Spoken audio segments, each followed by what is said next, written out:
అమరావతిపై జగన్ మాటల్లో మార్పు వచ్చిందా?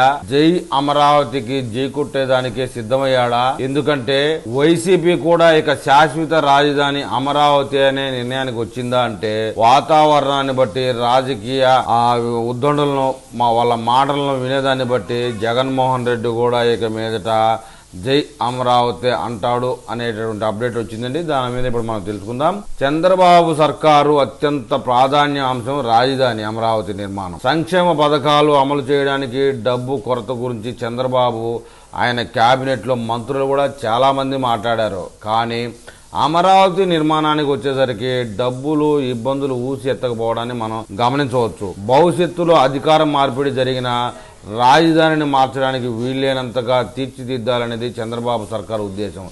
ఎందుకంటే రాజధానిలో వేల కోట్ల విలువైన ఆస్తుల్ని కొందరు టీడీపీ నేతలు కలిగి ఉన్నారని వైసీపీ సోషల్ మీడియా ప్రచారం చేస్తున్నప్పటికీ అది వాస్తవమా లేదనేది అమరావతి వాసులకు తెలుసు. ఈ నేపథ్యంలో మాజీ ముఖ్యమంత్రి వైఎస్ జగన్మోహన్ రెడ్డి మనసులో అమరావతిపై ఇప్పుడు ఎలాంటి ఆలోచన ఉందా లేదా అని తెలుసుకోవాలనే ఆసక్తి ప్రతి ఒక్కరిలో ఉందండి. ఇకపై అమరావతిని కదిలిస్తే అలాగే దాని గురించి మాట్లాడే ఆలోచన కూడా జగన్ లో ఏమాత్రమూ లేదు. దాని మానాన అలా కొనసాగాలని జగన్ భావిస్తా ఉన్నారని సమాచారం.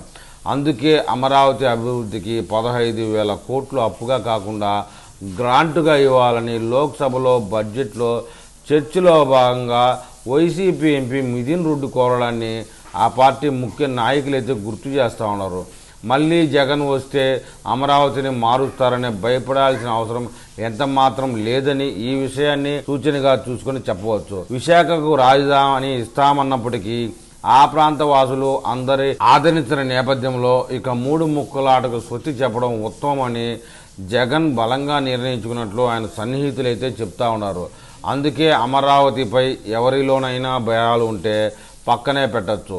ఏమో మళ్ళీ జగన్ వస్తే అనే ఆలోచనలను విడిచిపెట్టేయచ్చు.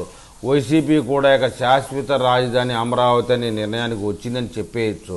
అయితే గత 5 ఏళ్లలో 3 రాజధానుల పేరుతో ఎన్నెన్నో చూసి ఇప్పుడు అకస్మాత్తుగా ఏకైక రాజధాని అమరావతి అని అనలేని పరిస్థితి వైసీపీది. ఏది ఏమైనా అమరావతి గురించి ఇక పట్టించుకోకపోవడమే సరైందనే విషయం జగన్ చుట్టూ తిరిగే 2-3 నేతలు ఆ యొక్క నిశ్చితమైన అభిప్రాయానికి వచ్చారనేది వాస్తవం అండి. ఏది ఏమైనా జగన్ ఈసారి వచ్చేది లేదు, చచ్చేది లేదు, అమరావతిని గిచ్చేది లేదనేది కామెంటు. ఈ విషయంలో అమరావతి వాసులు ఏమని కామెంట్ చేస్తారో చూద్దాం.